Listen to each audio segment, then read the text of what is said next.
আলহামদুলিল্লাহ আলহামদুলিল্লাহ ওয়াসসালাতু ওয়াসসালামু আলা রাসূলিল্লাহ আম্মা বাদ। প্রিয় ভাই ও বোনেরা, আজ আমি এমন দুটি বিষয়ের কথা বলবো যে দুটি বিষয় মানুষের ঈমানকে মুহূর্তে ধ্বংস করে দিতে পারে। আর সেটা হলো শিরকিয়াত আর কুফরিয়াত। শিরকিয়াত মানে আল্লাহর সাথে অন্য কারো শক্তি মিশিয়ে ফেলা। কেউ কবরে গিয়ে সাহায্য চায়, কেউ তাবিজকে সবকিছুর সমাধান ভাবে, কেউ মনে করে ও মুখ ভামক অদৃশ্য শক্তির মালিক। এগুলোই হলো শিরকের অন্ধকার।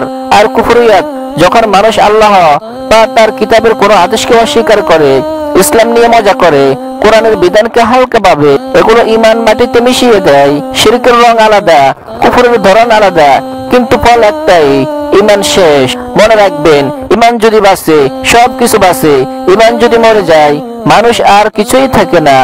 আসুন আমরা তাওহীদের পথে ফিরে যাই, শিরক থেকে দূরে থাকি, কুফর থেকে বাঁচি, আর সারা জীবন শুধু এক আল্লাহর উপর ভরসা করি।